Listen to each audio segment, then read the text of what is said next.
Hi everyone, welcome to another video on this channel. Myself Avinash Chaudhary, a third year MBBS student at MGM Medical College and Hospital Jamshedpur, and he is Subham Kumar, a first year MBBS student at RIMS Ranchi. Hello everyone. So I am starting a series of podcast on this channel. So basically ये podcast students के लिए बहुत ज़्यादा helpful होने वाला है.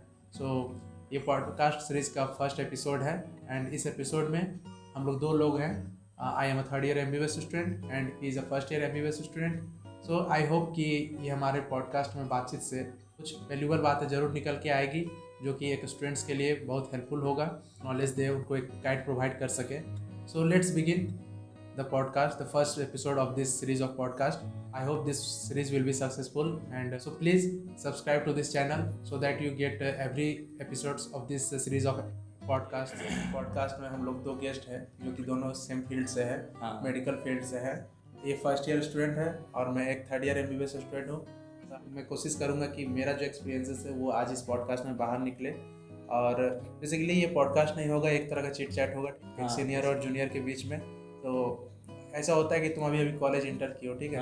तुम्हारे में बहुत सारा डाउट्स होगा कॉलेज में इंटर करने के बाद कि कॉलेज लाइफ क्या होता है, कैसे जीना है. बहुत कुछ ड्रास्टिक चेंज आया होगा तुम्हारे में, जो भी शेड्यूल था, जो तुम्हारा सिलेबस था, ये सब चीज़ में, क्योंकि कॉलेज के बाहर और कॉलेज घुसने के बाद बहुत ज़्यादा चेंजेस दिखता है. ठीक है, ऐसा ही कहा. जैसा कि अभी कॉलेज एंटर करते हुए मुझे अप्रोक्स 2.5 मंथ हो रहा होगा, और इस बीच में काफ़ी अंतर दिखा मुझे नीट के प्रिपरेशन में जब हम थे और अब जब कॉलेज आए हैं. तो मैं खुद भी चाहूँगा कि वो सब डाउट्स आज मेरे क्लियर हो जाए आपके थ्रू और ये सब मैं कुछ बातें आज आपसे ज़रूर शेयर करूँ. ठीक है. पॉडकास्ट स्टार्ट करने से पहले अपने ऑडियंस को तुम अपने बारे में पूरे अच्छे तरीके से बताओ. तुमने क्लास 12th कब किया, 10th कब किया और कहाँ से किया है, और फिर नीट कब तैयारी कहाँ से किया, और नीट तुम्हारा फाइनली कब निकला. ठीक है, तो थोड़ा सा शॉर्ट में ऑडियंस को ये बता दो कि कब. अगर मैं अपने बारे में बताऊँ तो 10th तो मेरा 2020 में क्लियर हुआ था और 12th मेरा 2022 में क्लियर हुआ था. नीट जर्नी का अगर मैं और इलेबोरेट करूँ तो नीट जर्नी का सीरियस प्रिपरेशन 12th से ही शुरू कर पाए थे, क्योंकि 11th में तो थोड़ा मोड़ा कोविड था और थोड़ा उस समय शायद खुद भी सीरियस नहीं थे, लगा था कि घर से ही खुद कर लेंगे. पर 11th ख़त्म होते होते ये समझ में आ गया था कि एक बढ़िया कोचिंग की मुझे भी ज़रूरत है और घर से कुछ होने वाला नहीं. फिर बाकी आगे 12th का स्टडीज़ हम गोल विलेज पटना से ही कंटिन्यू किए थे. ये 12th के टाइम में तुम्हारा परफॉर्मेंस कैसा रहा वहाँ पे? फर्स्ट अटेम्प्ट में क्या हुआ? स्टार्टिंग में गोल विलेज पटना गए तो जैसा कि अभी हम बताएं कि 11th में तो मेरा कोचिंग था नहीं, बहुत सारा चैप्टर तो पढ़े भी नहीं थे, कुछ कुछ चैप्टर्स में अच्छे से पढ़े थे, बाकी बहुत सारा नहीं पढ़ पाए थे. तो जब वहाँ वीकली टेस्ट हम लोग का शुरू हुआ तो उसमें बहुत सारे अच्छे स्टूडेंट्स थे जो कि 11th को ऑनलाइन कवर किए थे और अच्छे से कवर किए थे. और तो फिर जब वीकली टेस्ट हुआ तो वो लोग मेरे से बहुत अच्छा परफॉर्म कर रहे थे और मेरा परफॉर्मेंस तभी जो था सो हार्डवर्क करने के बाद भी बहुत पीछे था, क्योंकि थोड़ा मोड़ा जो था 11th का वो 12th में अफेक्ट किसी ना किसी तरह कर रहा था. और दूसरा कारण ये भी था कि वो फर्स्ट टाइम था जब हम घर से दूर गए थे, तो वो इनिशियल में थोड़ा अडॉप्ट होने में मुझे टाइम लग रहा था. जब तुम्हारा प्रिपरेशन एक अच्छा लेवल पे पहुंच गया उसके बाद फिर तुम्हारा क्या मार्क्स वहाँ पे स्कोर शुरू हुआ? 12th में अगर हम कहें तो जब बढ़िया परफॉर्मेंस मेरा हो चुका था, हम स्टेबल लगभग हो चुके थे, उसके बाद भी मेरा स्कोर अप्रोक्स 500 ही रह रहा था. 500 से ऊपर नहीं था? 500 से कभी कभार अगर ऊपर गया, नहीं तो अप्रोक्स 500, कभी ±20 होता रहता था ऐसा. फिर फाइनली जब तुम फर्स्ट अटेम्प्ट दिया नीट का तो उसमें क्या हुआ? नीट से अप्रोक्स 1 मंथ पहले मार्क्स का अच्छा खासा इम्प्रूव हुआ और फाइनल मेरा फर्स्ट अटेम्प्ट में 567 मार्क्स बना था. 567? हाँ. फिर ठीक है. कितना मार्क्स से सिलेक्शन छूटा तुम्हारा? तक याद है पिछले बार का कट ऑफ झारखंड का 572 गया था और मेरा मार्क्स 567 था. तो 5 मार्क्स से तुम्हारा सिलेक्शन? हाँ, 5 मार्क्स. तो उस समय थोड़ा सा अफसोस हो रहा था कि अगर एक क्वेश्चन मेरा कोई सही जो इनकरेक्ट हुआ था अगर वो करेक्ट हो जाता तो मेरा 5 मार्क्स बढ़ के 572 हो जाता और एक मुझे कॉलेज मिल जाता. ठीक है. उसके बाद फिर क्या हुआ? नीट रिजल्ट एग्जाम दिया, नीट का रिजल्ट आया और सिलेक्शन नहीं हुआ. ठीक है, फिर क्या किया? तुम फिर से दोबारा प्रिपरेशन में लग गया होगा? नहीं, तुरंत तो लगने का मन नहीं किया. वो खुद में एक थोड़ा सा अफसोस टाइप था, क्योंकि कुछ कुछ सिली मिस्टेक भी हम किए थे, वो हमको परेशान करते रहा. फिर लास्ट में समझाएं कि नहीं, अब प्रिपेयर तो करना है और इस बार अगर हम 567 लाए हैं अपने उस प्रिपरेशन में तो अगले साल इससे ज़्यादा अच्छा करेंगे. और फिर इसी तरह अपने को समझा के फिर प्रिपरेशन के लिए हम गोल विलेज पटना ही चूज़ किए और फिर वहाँ पे जाकर अपना पढ़ाई कंटिन्यू किए। फाइनली क्या आया फिर जब तुम ड्रॉप ईयर में प्रिपरेशन किया, कितना मार्क्स आया, कौन सा कॉलेज मिला, ये बताओ। इस बार मतलब कुछ कंडीशन मेरा पहले से ठीक था, तो वहाँ टेस्ट में लगभग ठीक ठाक मार्क्स आ रहा था और फिर तो इस बार मुझे उतना डिफ़िकल्टीज तो नहीं हुआ और फिर इसी तरह पढ़ाई कंटिन्यू। हार्ड वर्क तो करना ही पड़ता है हर साल, तो हार्ड वर्क करते हुए लास्ट में मुझे 650 स्कोर बने। रिम्स लेने का मेरा मेन था ये कि मेरा घर खुद रांची में है और रिम्स मेरे घर से बहुत ज़्यादा दूर नहीं है, तो ये मुझे इसका प्लस पॉइंट लगा था, इसलिए रिम्स हम फर्स्ट राउंड में ही ऑप्ट किए थे और ये हमको फिर अलॉट होता भी यही है, बहुत सारा बच्चे जो टॉप स्कोर करते हैं वो रिम्स को ही प्रीफर करता है रेदर देन कि वो स्टेट से बाहर जाए या फिर कोई और बाहर का कॉलेज चूज़ करे।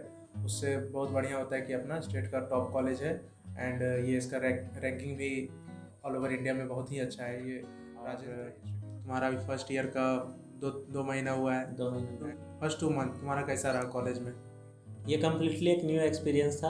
अब तक का जैसा भी पढ़ाई हुआ था, चाहे वो स्कूल हो या कोचिंग हो, वो सबसे एक कंप्लीट डिफरेंट लगा ये। बताओ, तुमने अभी जो फर्स्ट कॉलेज में इंटर किया, ठीक है, तो प्रॉब्लम तो बहुत ज़्यादा फेस हो रहा होगा कुछ चीज़ में, स्टडीज से रिलेटेड लेके कि कैसे पढ़ना है, कितना आवर्स पढ़ाई में देना है कॉलेज में, इंजॉय कितना करना है, ये सब चीज़ प्रॉब्लम तो हो रहा होगा। हाँ, सबसे बड़ा प्रॉब्लम अगर हम कहें तो जैसे कि कुछ टीचर्स कहते हैं कि अब तुम लोग यूजी में आ गए हो तो अब पीजीज के लिए तुम लोग को फोकस होना है। एमबीबीएस में पढ़ाई बहुत वास्ट है, बहुत मेहनत करना पड़ेगा, बहुत किताबें पढ़नी पड़ेगी, तो ये एक टीचर्स का कहना होता है। हम ये पूछना चाहेंगे कि क्या अभी आप पीजी के लिए कितना फोकस्ड हैं या फिर कब से आप फोकस्ड हैं? ये तुम्हारा पीजी जो हुआ वो बेसिकली किस तरह से, एक नीट यूजी जिस तरह तुम दिया था उसी तरह में है, ठीक है। नीट यूजी तुम्हारा क्लास 11 या 12 पे बेस्ड था, नीट पीजी तुम्हारा होल 4 ईयर पे बेस्ड है, ठीक है। एक स्टूडेंट अगर फोकस्ड होके 4 साल अच्छे से पढ़ाई करता है, थोड़ा सा इंजॉयमेंट को, थोड़ा सा अपना को करिकुलर एक्टिविटीज़ को बैलेंस करके अगर चलता है ना, तो वो पीजी की तैयारी उसके साथ साथ में चलते रहता है, ठीक है।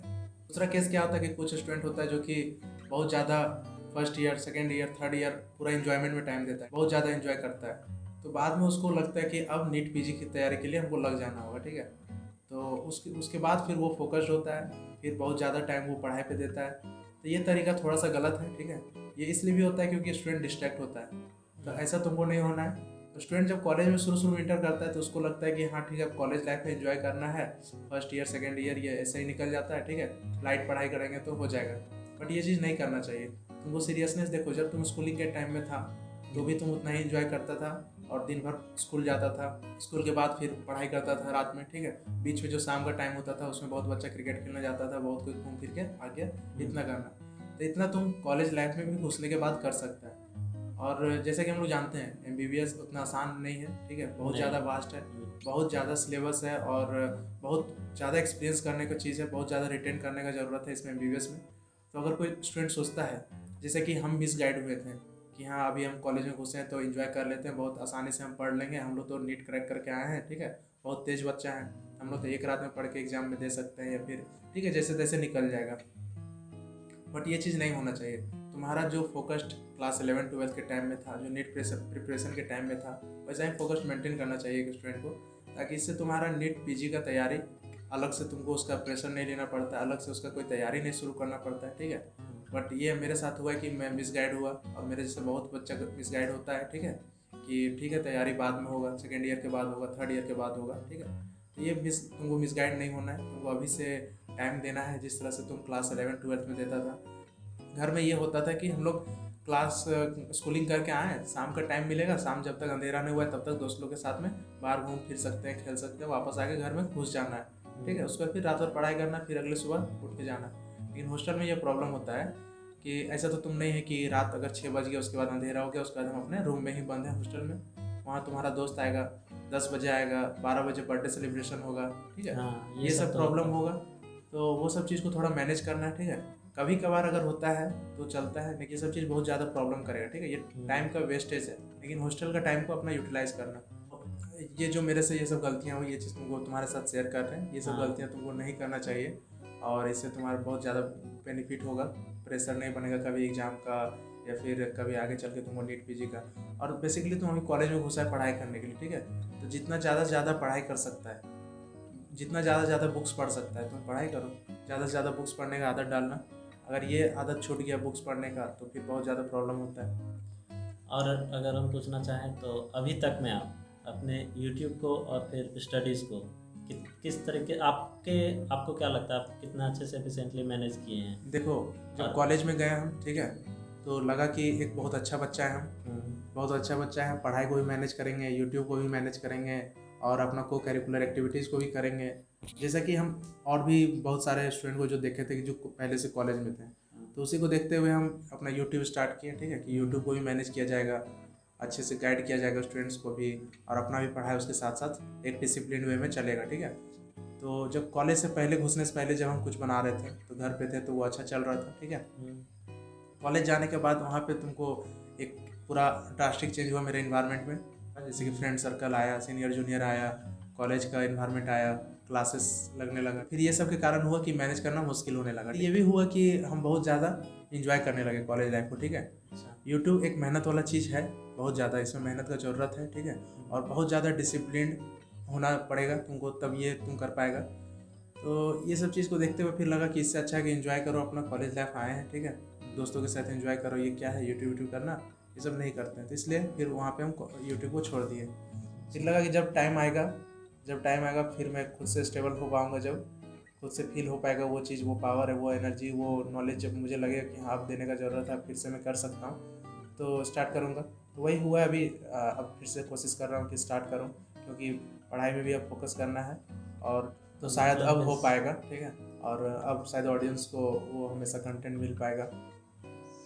मतलब अब बेसिकली उस स्किल को डेवलप करना है कि स्टडीज़ के साथ आप अपने हॉबीज़ को मेंटेन करना है, और अपने आप को डिसिप्लिन रखना चाहता है तो तुम कुछ को करिकुलर अपना करो, ठीक है, जिससे कि ये डिसिप्लिन रहे कि हम वो काम को रोज़ दिन कर रहे हैं।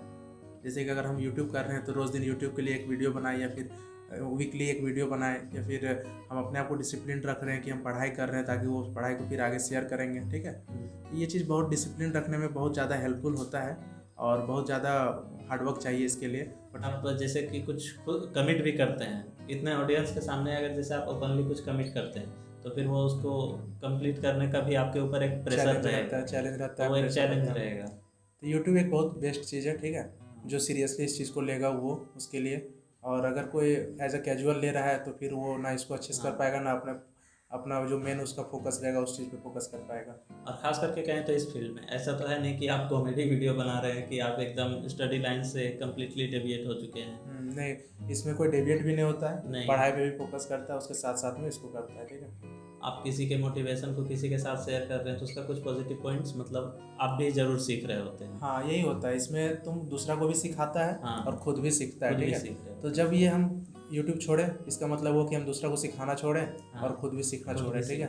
तो बट फिर से वो हमको फील हुआ कि अब वो चीज़ को ज़रूरत है कि हम भी अपना सारा जो क्वालिटीज़ है उसको ख़त्म हो रहा है मेरा, तो वो चीज़ सीखने के लिए, वो चीज़ क्वालिटीज़ को फिर से वापस लाने के लिए हम फिर से स्टार्ट कर रहे हैं, यूट्यूब को कोशिश कर रहे हैं, ठीक है। अगर ये यूट्यूब के अलावा और अगर बात करें तो अभी तक 3 साल के कॉलेज लाइफ में आपको लगता है कि आप कुछ ऐसा मतलब मिस्टेक किए हों जिस पे आप रिग्रेट करें, या फिर जो आपको ज़्यादा नेगेटिवली अफेक्ट किया हो? देखो, एक्टिविटीज़ बताएं, मेन प्रॉब्लम तुम्हारा फ्रेंड सर्कल का होगा, ठीक है। हाँ। कैसा तुम फ्रेंड सर्कल चूज़ करता है, कितना बड़ा फ्रेंड सर्कल चूज़ करता है, तुम्हारे लिए हेल्पफुल भी हो सकता है, और वो चीज़ तुम्हारे लिए प्रॉब्लम क्रिएट करने वाला भी हो सकता है, ठीक है। तो फ्रेंड सर्कल बहुत बड़ा प्रॉब्लम नहीं है, प्रॉब्लम तुम खुद है, ठीक है। अगर तुम खुद इतना डिटरमाइंड है, स्ट्रॉन्ग है, तो तुमको कोई और हिला नहीं सकता है। तुमको डिटरमाइंड रहना है कि तुम्हारा जो प्रिंसिपल्स है, ठीक है, जिस चीज़ को तुम सही मान रहा है वो चीज़ पे अपना टिके रहना है तुमको, ठीक है। बाकी दूसरा कोई कुछ कहे वो चीज़ को नहीं करना है, तो इसके बाद तुम कॉलेज लाइफ को अच्छे से एंजॉय कर सकता है। वो सब इंसान को थोड़ा सेल्फिश होना पड़ता है, ठीक है, कि हमको पढ़ाई करने आया है, हमको पढ़ाई करना है, दूसरा क्या बोल रहा है, कब बोल रहा है, उस अकॉर्डिंग हमको हर बार हर चीज़ नहीं करना है, ठीक है। क्लासेस या वार्ड्स ड्यूटी आपके अभी लग रहे होंगे, वो सब का थोड़ा मेमोरी शेयर कीजिए कि जब आप लोग का वार्ड ड्यूटी लगता है तो वो एक कैसा फीलिंग होता है, क्योंकि अभी तक हम वो फील नहीं किए। फर्स्ट ईयर में है, मोस्ट प्रोबेबली अगले साल से ये चीज़ हम भी फील करेंगे। वार्ड ड्यूटी होता है कि वो सेकेंड ईयर से तुमको लगता है, ठीक। तो हॉस्पिटल में सारे वार्ड में तुमको ड्यूटी लगता है। ड्यूटी क्या, एक तरह का एक्सपोजर के लिए तुमको एक टाइम पीरियड मिलता है वहाँ पे अपने आप को स्पेंड करने के लिए, उस टाइम को, ठीक है, कुछ सीखने के लिए। जैसे मेडिसिन वार्ड में लगेगा, ऑर्थो में लगेगा, गायनी में लगेगा, हर एक वार्ड में लगेगा, सर्जरी में लगेगा। मतलब बेसिकली ऐसा होता है कि अभी सेकेंड ईयर से जब आप वार्ड में जा रहे हैं तो सर्जरी आपके सामने हो रहा होता है और आप लोग उसको मतलब हाँ, उस चीज़ को देखना है, ठीक है, सर्जरी को देखना है, फिर जाके केस टेकिंग, हिस्ट्री टेकिंग करना है, ठीक है, हिस्ट्री, हाँ, हिस्ट्री टेकिंग सीखना चाहिए। स्टार्टिंग में सबसे इनिशियल मेन स्टेप जो होता है वो हिस्ट्री टेकिंग का ही होता है। तो सेकेंड ईयर में तुम एक हिस्ट्री टेकिंग सीख सकता है, जो कि थर्ड ईयर और फोर्थ ईयर में तुमको बहुत ज़्यादा हेल्पफुल होगा। फिर अपने आप को उस चीज़ में तुम थोड़ा इंप्रूव करेगा हिस्ट्री टेकिंग में। तो ये सब चीज़ सीखना भी स्टार्ट कर देना जब भी तुम्हारा वार्ड में लगे ड्यूटी, या फिर जब तुम्हारा स्टार्ट हो वार्ड। पेशेंट्स का बिहेवियर कैसा होता है वार्ड में? हाँ, देखो, जब तुम्हारा क्योंकि आप लोग जब हिस्ट्री टेकिंग के लिए जाते हैं तो वहाँ पे तो बेसिकली रोल पेशेंट्स का ही होता होगा, तो वो लोग कितने अच्छे से कोऑपरेट करते हैं? हाँ, तो देखो, जब अगर तुम्हारा वार्ड ड्यूटी लगे, ठीक है, तो एक और एक्सपोजर है कि पेशेंट से एक्सपोजर तुमको सेकेंड ईयर से मिलना शुरू हो जाएगा। पेशेंट से इंटरेक्शन तुम ये चीज़ सेकेंड ईयर से सीखेगा।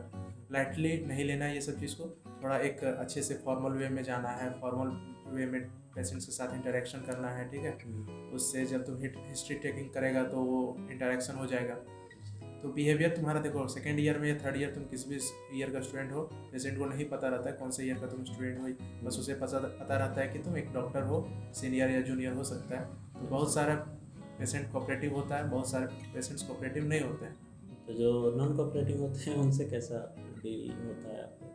तुम नॉन कोऑपरेटिव पेशेंट से डील कर सकता है कि तुम्हारे साथ कोई सीनियर होगा, तुम उसके साथ राउंड में घूम रहा होगा, ठीक है। हाँ। सीनियर से तुम हेल्प ले सकता है कि इस पेशेंट के साथ में कैसे डील करें, और फिर ये इस पेशेंट के साथ हमारा इंटरेक्शन करवा दीजिए, ठीक है। फिर वो सीनियर डॉक्टर या फिर हमारा सीनियर जो अपने कॉलेज के होंगे वो करवा देते हैं, ठीक है। और इस तरह से फिर उस पेशेंट से भी तुम्हारा इंटरेक्शन हो ही जाता है। तो यहाँ पे मतलब basically role senior junior interaction कहा जाता है। हाँ, उस जगह पे तुमको एक सीनियर जूनियर का हेल्प ज़रूरत पड़ेगा वहाँ पे। सीनियर ही उस जगह पे तुम्हारा हेल्प करेगा कि पेशेंट के साथ इंटरेक्ट करना है, या फिर पेशेंट का अगर कुछ कौन सा केस है उस चीज़ को समझने के लिए सीनियर तुमको वहाँ पे हेल्प करेगा। बहुत बार देखा गया है कि अगर एक किसी भी फैमिली से अगर कोई एक डॉक्टर बना तो मैक्सिमम चांस है कि बाकी उसके फैमिली मेम्बर्स जिनका कि अभी तक करियर मतलब सेट नहीं हुआ है वो फिर मेडिसिन लाइन ही प्रेफर करते हैं। हाँ, ये तो है, ये खुद हम लोग अपने घर में भी देख सकते हैं। हम लोग अपने घर, ऐसा नहीं है कि मेरे ऊपर भी कोई एक फोर्स बनाया गया था कि अगर आप नीट क्वालिफाई किए तो हमको भी नीट क्वालिफाई करना है, पर अगर मतलब एक वो खुद में फिर आ जाता है कि अगर एक डॉक्टर बने तो ठीक है हमको भी डॉक्टर बनना है। इसका बहुत सारा एस्पेक्ट है, ठीक है। ये हम लोग अपने घर में भी देख सकते हैं कि जब मेरा सिलेक्शन हुआ उसके बाद पीछे पीछे तुम उस लाइन पे लग गया तैयारी का, ठीक है, तुम्हारा हो गया, और फिर अभी हमारे पीछे भी लगा हुआ है। तुम्हारे बाद भी और भी जो बच्चा लोग है हमारे घर पे, वो अब क्या हो रहा है, इंटरेस्टेड है कि हाँ इसी फील्ड में जाना है, या फिर वो तैयारी में लगा हुआ है। तो होपफुली नेक्स्ट ईयर या फिर नेक्स्ट ईयर में फिर से एक सिलेक्शन अपने घर से हो सकता है, ठीक है। तो इसका बहुत सारा एस्पेक्ट है कि क्यों बच्चा लोग फिर से घर में उसी फील्ड में जाना चाहता है, या फिर इतना क्यों इंटरेस्टेड हो जाता है उसी फील्ड के लिए। इसका ये रीज़न हो सकता है कि मेडिकल फील्ड अपने आप में इतना ज़्यादा रिस्पेक्टफुल है कि आप इंटर करते ही आपको वो रिस्पेक्ट मिलना शुरू हो जाता है। जैसे कि अगर हम लोगों का जब नीट सिलेक्शन होता है तो घर वाले, अड़ोस पड़ोस में और रिलेटिव्स को ये लगने लगता है कि हम डॉक्टर बन चुके हैं, और वो उसी तरह से उसी नज़रिए से फिर हम लोगों को देखने लगते हैं। तो मेन बोल सकते हैं कि इस फील्ड में रिस्पेक्ट बहुत ज़्यादा है, जिसके कारण बच्चा लोग बहुत ज़्यादा मोटिवेट होता है कि उस भैया को उतना ज़्यादा रिस्पेक्ट मिल रहा है, शायद वो बहुत अच्छा अचीव किए हैं, या फिर ये मेडिकल फील्ड लाइन बहुत ही ज़्यादा बेहतरीन फील्ड है। एक देखते हैं कि फिर घर वाला फिर मोटिवेट होता है बच्चा लोग कि जब वो कर सकते हैं तो फिर हम भी कर सकते हैं। एक ट्रू गाइड उनको मिल जाता है। वही अगर वो दूसरा फील्ड को चूज़ करेगा तो खुद उसको फिर स्ट्रगल करना पड़ेगा, अकेले स्ट्रगल करना पड़ेगा कि अगर वो इंजीनियरिंग में गया है और इंजीनियरिंग में घर से कोई नहीं है तो सारा चीज़ स्ट्रगल उसको खुद करना होगा। शायद एक बार ड्रॉप लग जाए, 2 बार ड्रॉप लगा और फिर शायद वो नहीं भी क्रैक कर सकता है। बट नीट में ऐसा है कि उसके पास गाइडेंस अवेलेबल है, अपना जो रिसोर्सेज हो सकता है वो सब कुछ उसके पास अवेलेबल है। एक तरह का मोटिवेशन भी उसके पास अवेलेबल रहता है। दूसरा ये पॉइंट हो गया। तो थर्ड पॉइंट कुछ और अगर तुमको लगता है तो तुम बता सकता है कि क्यों चूज़ कर रहा है बच्चा घर में एक करने के बाद दूसरा। हाँ, जहाँ तक हो सके आपका सारा पॉइंट अभी हमको तक सही लगा, जितना अगर हम खुद पे इम्प्लीमेंट करके देखें तो। और थर्ड पॉइंट हमको लगता है कि इस फील्ड में जो है एक सेवा भाव का बहुत ज़्यादा इसमें स्कोप है, ठीक है। हाँ। बहुत ज़्यादा आइसोलेटेड करियर नहीं है। इसमें लगता है कि हाँ वो एक सेवा भाव है, समाज में तुमको कुछ करने का तुमको मौका मिलता है, वो भी बहुत बड़े स्तर पे। तो इसलिए बच्चा और भी फिर इस चीज़ में चला जाता है इस फील्ड में। अगर कोई बच्चा ऐसा रहेगा जिसको कि खुद अकेले में कुछ करना हो, अकेले में कुछ ज़्यादा वो उसको प्राइवेट सेक्टर में जाना हो, तब फिर वो जाके इंजीनियरिंग चूज़ करेगा या फिर कोई सरकारी जॉब चूज़ करेगा। बट ये इस चीज़ में है कि ये करियर में जो चूज़ करेगा जो आदमी, वो एक तरह का सोशल वर्क बहुत ज़्यादा है इसमें, ठीक है।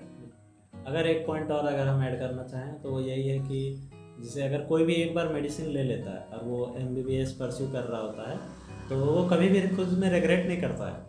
ये कोर्स ऐसा है कि एक बार अगर आप ले लिए तो आप खुद भी रिग्रेट नहीं करेंगे कि MBBS लेके गलत किए या वैसा। ये इतना अच्छा एक प्रोफेशन है कह सकते हैं। तो वो खुद भी दूसरे को एक मोटिवेट करता है कि हाँ तुम ये कोर्स ज़रूर ले सकते हो। दूसरे कोर्स में शायद ये कम होता हो, लेकिन मेडिकल फील्ड एक ऐसा फील्ड है जिसमें कोई भी रिग्रेट नहीं करता है। बस इसमें थोड़ा सा रिग्रेट होता है बच्चा को जो इंटर करता है कॉलेज, उसके बाद की पढ़ाई बहुत ज़्यादा है। हाँ वो एक बहुत ज़्यादा प्रॉब्लम बहुत ज़्यादा लंबा टाइम तक पढ़ना है। हाँ। पहले UG करो, फिर PG करो, फिर मास्टर्स करो, फिर तुम उसमें स्पेशलाइजेशन करो, ये सब चीज़ है। बट अगर पढ़ाई सिर्फ करनी पड़ती है तो सच है, लेकिन इसके बाद अगर कहें तो पैसा और रिस्पेक्ट इसका कभी भी कमी नहीं होता है। हाँ, एक गुड अर्निंग हो जाता है इसमें, और एक गुड लाइफ एक डॉक्टर लीड कर सकता है अपना इस फील्ड में आने के बाद में। ये सो हम एक चीज़ तुमसे हम पूछना चाहेंगे कि बहुत सारे स्टूडेंट्स को ये प्रॉब्लम होता है कि कॉलेज को जब वो चूज़ करता है काउंसलिंग के टाइम में, तो बहुत स्टूडेंट को कन्फ्यूजन होता है कि अपने सिटी में चूज़ करे या सिटी से बाहर वाला कॉलेज ले। तो ये चीज़ को तुम कर चुका है, ठीक है। तो तुमको क्या लगता है कि तुमको अपना सिटी वाला चाहिए या फिर बाहर चूज़ करना चाहिए था? जैसे कि होता है कि बहुत बच्चा का मार्क्स होता है, बहुत अच्छा स्कोर किए हुए रहता है, तो उसको उसके पास ऑप्शन रहता है कि वो बाहर का भी कॉलेज ले सकता है, एक अच्छा कॉलेज। बट सिटी में भी अगर उसका एक अच्छा कॉलेज है तो वो किसको प्रीफर करे, वो बाहर वाले को कि या अंदर वाले को? बेसिकली गए तो सबका अपना अलग अलग पॉइंट हो सकता है, लेकिन हम अगर बाहर नहीं गए और अपने स्टेट में लिए तो इसका रिग्रेट तो अभी तक हमको नहीं हुआ। और कुछ अगर प्लस पॉइंट आपको बताना चाहें तो ये जैसे मेरे घर से बहुत सामने है, तो कभी भी वैसा कॉलेज में हमको फील नहीं हुआ कि घर से बहुत ज़्यादा दूर है, वो एक नेगेटिव प्रेशर नहीं रहा। प्लस में अगर बात करें तो जैसे रिम्स एक झारखंड का बिगेस्ट हॉस्पिटल है, तो इसमें मेरे बहुत सारे फैमिली मेम्बर्स भी आते जाते रहते हैं, कुछ गांव से भी और यहाँ जो रांची में है वो भी, मेरे कुछ फ्रेंड्स वगैरह भी।